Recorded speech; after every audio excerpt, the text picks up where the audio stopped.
the bottom of my heart is true. Yeah, yeah, yeah.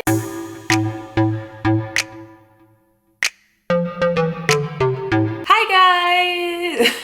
Hi guys, so Hey guys, what's up? It's me again. If you don't know who I am, hi. My name's Lauren. Welcome to my channel. Yeah, before we get this video going, I'd like to give a shout out to my friend who has his own little fashion line. Woohoo! It's super cute, has little stuff on the side. I'll link his thing below, so try him out. This is actually really comfy, really soft. It's a nice hoodie, you know. Try them out, guys. So I've noticed just throughout my daily life that some people don't really fully understand like the basics of natural hair and dealing with this little curly mess back here.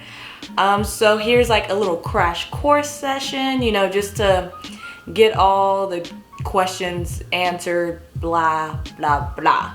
All right, let's get started. Numero uno. So this was inspired by my friend. I'm not gonna name names because she might be a little embarrassed.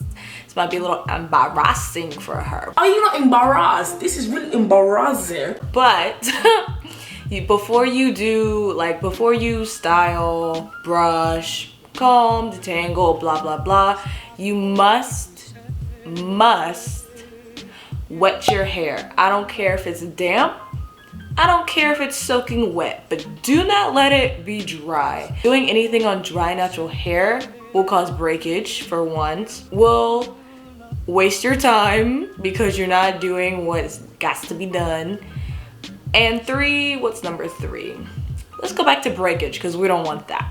So you have to wet your natural hair before you do anything to it. Like if you want to do a slick ponytail like this, you have to wet it. You can't just like that on dry hair.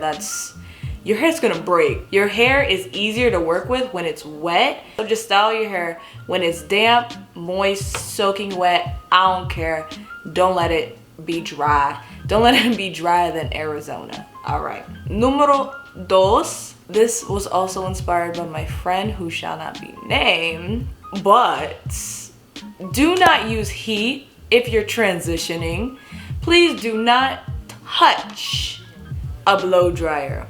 I'm putting like their stuff up here, but a blow dryer, a straightener, a hot comb, if you still use hot combs, please do not touch the heat. If it is not heat when deep conditioning coming out of your own head, do not touch heat. Your hair will be heat damaged and you will have to start over. All those years you took transitioning, doing your job, doing what needs to be done will be ruined and you would have to do it again.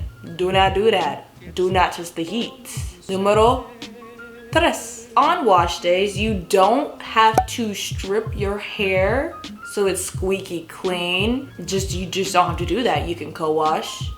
I love co-washing, which is just like using a conditioner, or like some brands even have like specific products that say co-wash. Might be a little bit of a scam, but just you can use like a conditioner of some sort. There's also like moisturizing shampoos out there, you know, hashtag no sulfates, all that jazz. That works, so you don't have to do the apple cider vinegar rinse every time you wash your hair. Your hair will be dry and you'll wonder why your curls are not curling to be curly. Like, hello. Like you can strip your hair maybe like once a month max, but do not strip your hair every time you wash it. And that's another thing, you don't need to wash your hair every week. I wash my hair like every 2 weeks. Like, you can do that. Like, it's out there. Like, I can just co-wash my hair and call it a day, you know, style it like normal, oils, whatnot. But you don't need to wash your hair every week. You're different. point blank purr. Numero cuatro. Speaking of wash days and using conditioner, as you rinse out your conditioner, don't rinse all of it out.